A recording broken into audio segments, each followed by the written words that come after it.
Have you ever stopped to think about what aging well truly means? Is it just adding years to life? Or is it about adding life, vitality, and sharpness to those years? We're living longer, which is fantastic, but the real quest is for health span, maximizing the time we feel vibrant and engaged. While headlines often chase the next miracle drug, a wealth of fascinating research suggests some of the most powerful strategies for boosting our cognitive vitality, physical resilience, and overall well-being might be simpler, closer, and far more accessible than we think. Let's start with the brain. Consider turmeric. Not the isolated curcumin supplements you see everywhere, but the whole spice. One small but striking case series reported dramatic symptom improvements in 3 Alzheimer's patients using just a quarter teaspoon daily. That's pennies a day. Yet large randomized controlled trials, or RCTs, using curcumin supplements largely failed to show similar benefits for Alzheimer's, though maybe a slight edge for older adults without dementia. It's a powerful lesson. Perhaps the synergy of hundreds of compounds in the whole spice is key, something lost when we isolate just one. It also highlights a systemic issue. Funding often bypasses these non-patentable natural approaches.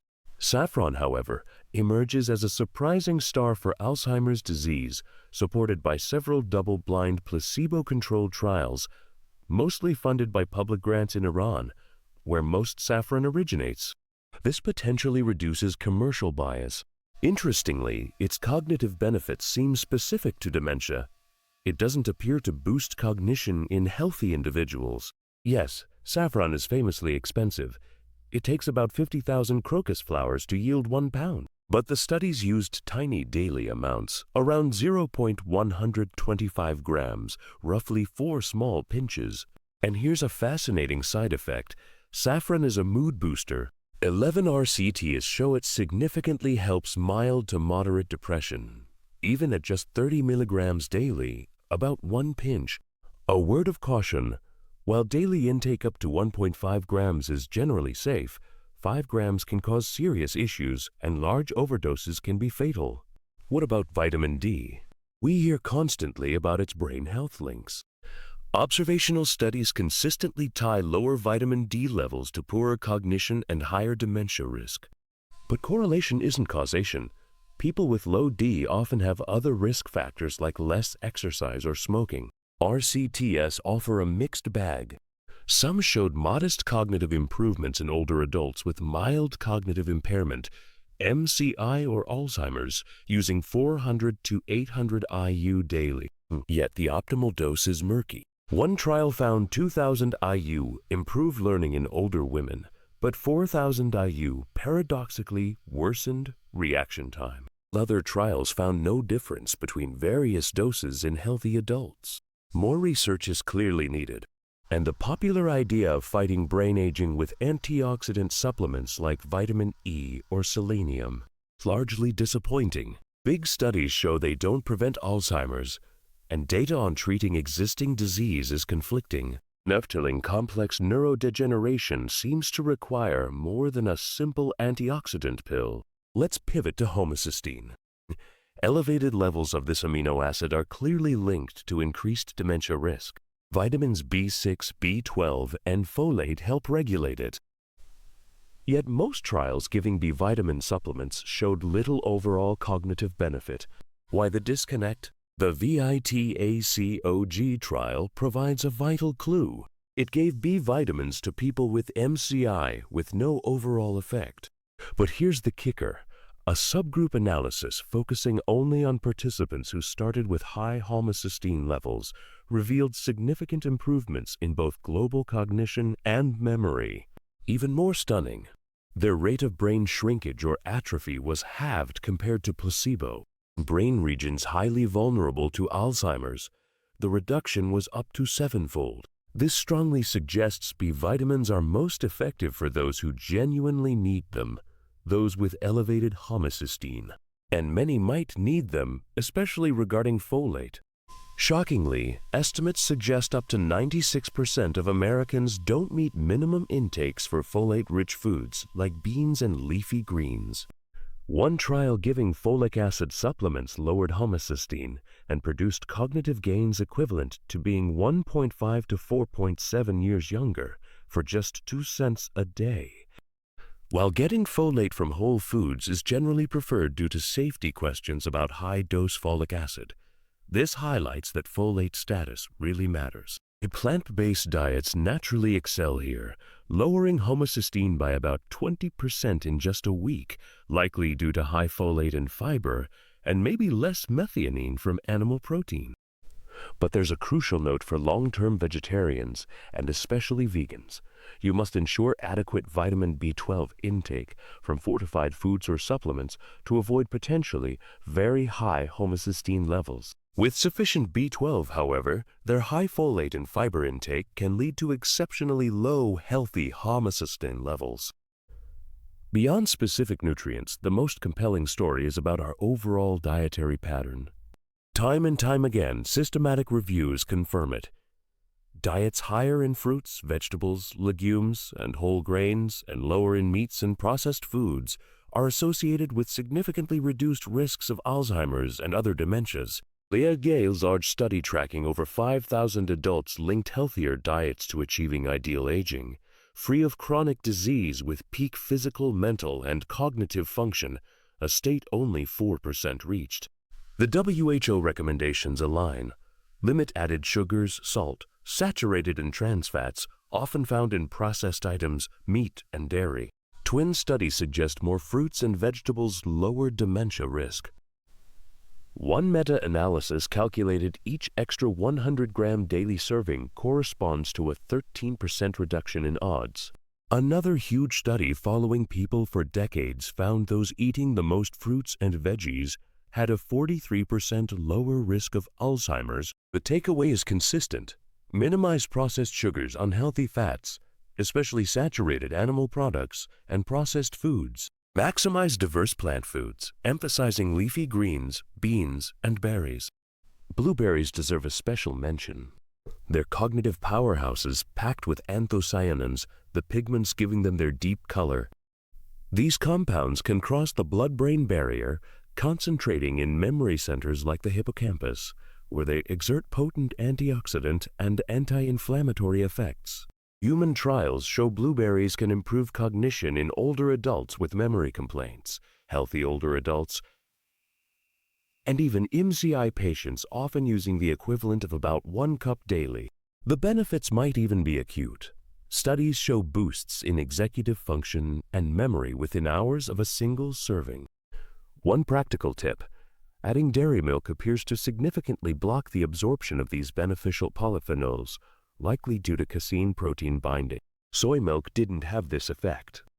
Excluding the study involving milk, an impressive 14 out of 15 blueberry RCTS reported cognitive benefits. Many also showed improved artery function, hinting that better brain blood flow might be part of the mechanism. Daily handful seems like a delicious and wise investment. Vegetables, especially dark leafy greens like spinach, kale, and collards, are equally vital. Daily consumption is linked to dramatically lower odds of cognitive impairment, up to 78% lower. The Rush Memory and Aging Project found older adults eating at least 1 serving of greens daily had a rate of cognitive decline over 5 years equivalent to being 11 years younger than infrequent eaters. Greens are nitrate powerhouses. Our bodies convert nitrates to nitric oxide, crucial for vascular health and improving cerebral blood flow. This can enhance brain function and structure. They also provide lutein and vitamin G1, linked to better cognition in the very old. Lutein concentrates in the eye's macula, and its density there correlates with cognitive performance. Kale, by the way, has about 50 times more lutein than an egg. What about beverages? Green tea shows a clear linear benefit. The more you drink, the lower your risk of cognitive deficits. Coffee is more complex, with potential pros and cons. Legumes, particularly soy, are linked to better cognitive function, possibly contributing to lower dementia rates in East Asian populations with high soy intake. But fish oil, despite decades of recommendations based on observational studies, the rigorous RKT evidence is stark. Dozens of trials, including large ones on Alzheimer's patients, consistently find no significant cognitive benefit or protection against dementia from omega-3 supplements, fish, or algae for the general population. Any tiny effects are deemed clinically unimportant. There might be a threshold effect, benefiting only those with extremely low baseline levels, but the evidence is weak.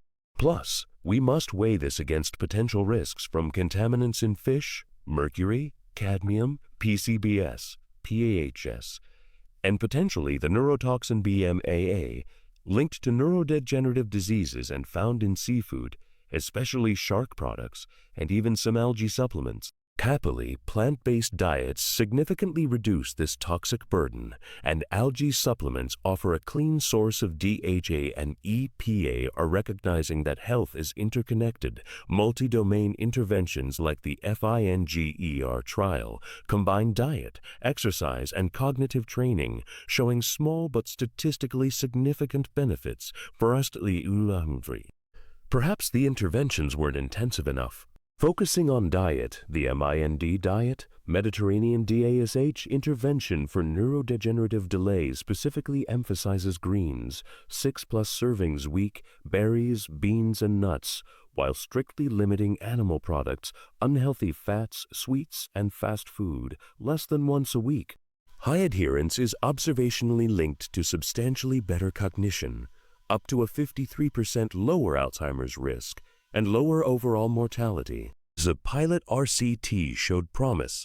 Whole food, plant-based diets inherently align with MIND principles and may offer even greater protection, potentially lowering dementia risk threefold.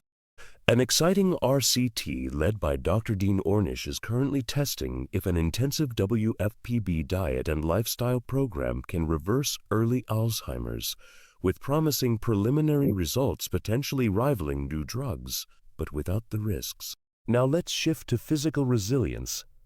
Age-related muscle loss, sarcopenia, affects about 25% by the late 60s and 40% by age 80. It accelerates after 50, contributing massively to frailty, falls, and loss of independence.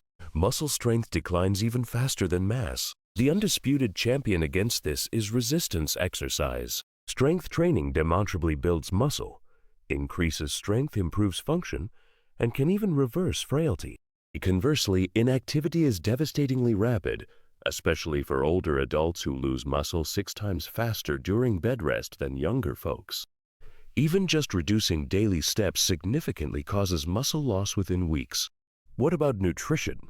Despite claims of anabolic resistance, the protein RDA doesn't increase with age, and extra protein supplements, including whey or popular shakes like Ensure, generally fail to produce significant additional muscle gains, even when combined with exercise. Plant proteins appear to build muscle comparably well, possibly without downsides linked to chronic mTOR pathway activation seen with whey, which is associated with accelerated aging and other issues. When plant protein intake is actually linked to a lower risk of frailty, likely due to the beneficial package of fiber and antioxidants. Fiber is also crucial for a healthy gut microbiome, which influences muscle performance. Creatine supplementation. 3-5 grams daily reliably enhances lean mass and strength gains, but only when paired with resistance training. It appears safe, but look for third-party tested brands. Sexuality remains important throughout life, and interestingly, maintaining frequent sexual activity is linked to about half the mortality risk compared to infrequent activity, even accounting for baseline health. Lifestyle is key here too. Quitting smoking, regular exercise, and plant-rich diets benefit sexual function in both sexes. For women, female sexual dysfunction, FSD, including low desire or postmenopausal vaginal dryness and pain, genitourinary syndrome of menopause, or GSM, is common. Healthy blood flow is crucial for the female response, so vascular health matters immensely. Plant-rich diets help.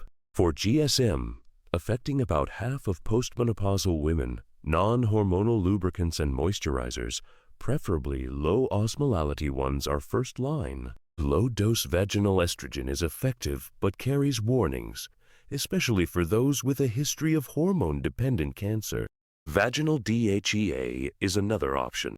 Dietary approaches like soy foods, especially soy milk, fennel, and fenugreek show promise for GSM and other menopausal symptoms. Fenugreek has also shown benefits for men's testosterone strength and erectile function. Men, erectile dysfunction ED affects millions and is most often caused by impaired blood flow due to atherosclerosis. This makes ED a critical early warning sign for underlying cardiovascular disease, CVD. Men with ED in their 40s face up to a 50-fold higher risk of future cardiac events. Lifestyle changes are paramount for prevention and treatment. Healthy plant-based diets, increased fruit-veg intake, each daily serving linked to 10% lower ED risk, regular exercise, quitting smoking, and weight management. Environmental factors like BPA exposure, plastics, can linings, and even prolonged cycling in certain positions matter. Medications like Viagra, PDE5 inhibitors treat the symptom but not the underlying vascular disease, have potential side effects, and high discontinuation rates. Foundational lifestyle changes should always come first. Some natural aids show potential. Korean red ginseng, pistachios, 3-4 handfuls daily improved ED in one study, nitrate-rich veggies like beets and greens, veggie Viagra, and watermelon for its citrulline content.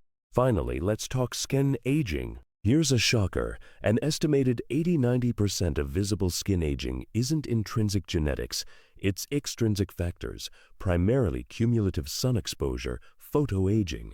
This causes the leathery texture, blotchy pigmentation, and coarse wrinkles. Intrinsic aging is more about fine wrinkles and pallor. So the single most critical practice for youthful skin is diligent sun protection. Daily broad-spectrum sunscreen, SPF 30+, protective clothing, wide-brimmed hats, sunglasses, and seeking shade. Air pollution, especially pH as from exhaust and grilling and smoking, also accelerates skin aging. Cosmetic procedures offer temporary fixes with risks and costs. But diet plays a role. Carotenoid-rich fruits and vegetables impart a healthy golden glow, boost collagen and elasticity, and even offer modest internal photoprotection around SPF 4 with regular intake of things like tomato paste. An effective anti-wrinkle diet focuses on antioxidant, anti-inflammatory whole plant foods. Topically, daily moisturizer with SPF is essential. Over-the-counter retinol is effective for existing sun damage. Prescription tretinoin is stronger but carries potential long-term concerns for some. Topical niacinamide and stable vitamin C offer modest benefits. And always monitor moles using the ABCDE criteria for any suspicious changes. So as we navigate the years, it becomes clear that aging isn't just something that happens to us. We are active participants, weaving the tapestry of our health with every choice. While research continues to unravel the complexities, a powerful, consistent thread emerges: the profound, multifaceted benefits of centering our diets around a rich diversity of whole plant foods, fruits, vegetables, legumes, whole grains, nuts, and seeds. When combined with regular movement, particularly resistance training, adequate rest, stress management, and sensible protection like sun safety, these accessible strategies form a potent toolkit. They empower us not just to live longer, but to truly thrive, enriching our health span with vitality and resilience. Much of that incredible potential begins right now with the choices we make every day.